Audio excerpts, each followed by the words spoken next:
Hey crafters, it's me, Jen Evers with Quality Crafts, and I made this card using this background paper that I created. Here's a little swatch of it.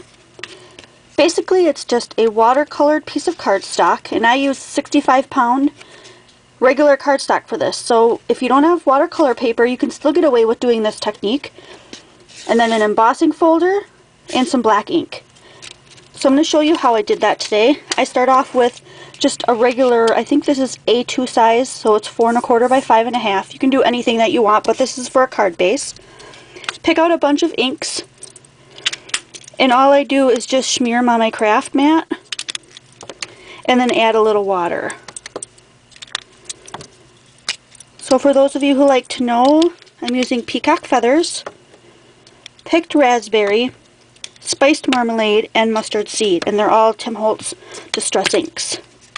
So I'm going to go ahead and I'm going to give a squirt to each one of those colors, a little bit of extra water on the side just in case I mess up or I want more of it to flow, and then I'm going to wet down the paper itself. And all you need is just any kind of a paintbrush. I'm using one of those water brushes, but there's no water in the barrel. And then I'm just going to go ahead and start adding these colors.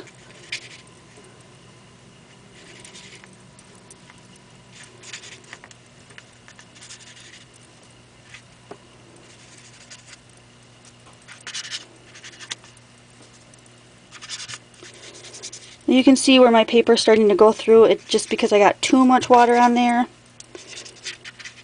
But you can watch that for yourself if you want that. You can always use a heavier paper or watercolor paper for that matter. And then after you get enough on there, I'm just going to grab,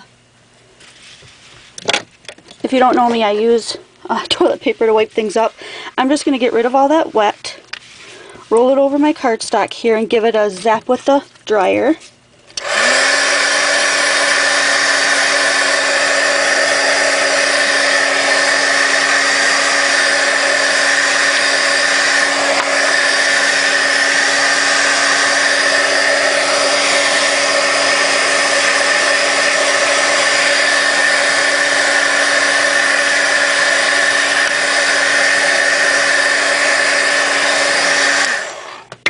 Now if you want to use all that ink that was still there, you could have just patted this in the ink and added a bunch of other blotchy colors on there. It's totally up to you.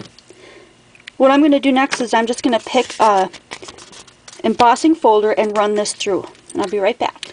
This is the one that I'm going to use. I didn't run it through yet. I'm sorry, I missed a step. So it just has like little birds and stuff on it. And this is the part where we get the black on it. It's going to be the recessed part, or I think they call the negative emboss, the part that goes under, only because I don't want this top part to be black and just a little bit color showing through. I want this, the raised part. So what we're looking for is this part that's got the tiny raised part, and we're going to use some black Memento ink on there and a brayer. Just going to ink up that brayer.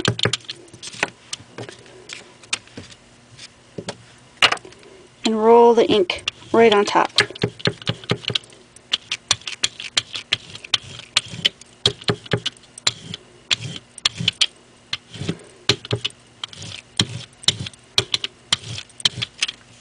You can do that as much as you want until you're satisfied with the way that looks. And I'm just going to take a little piece of my toilet paper here because I don't want all of this black to be on the edge, so I'm just going to wipe that off.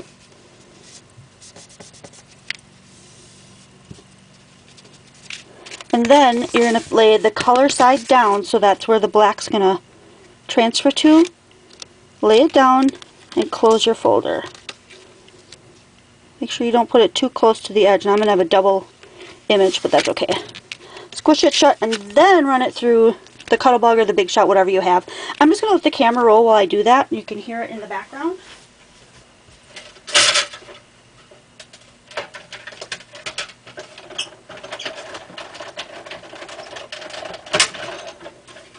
That part only takes a second. And then you just pull this part off. And there you have. I do have a double image because I moved mine. Make sure that you don't put it so close to that line that you can't close it. but it'll still work as a totally cool background. See all the little birds? And then you have all that pretty color in the background. So here's the difference between the two. And depending on what pattern you use, you get a totally different look. And then one more look at the card, and this is how I finished it off on a card. I hope you enjoyed that technique today, and I hope you try it out. If you do, link me.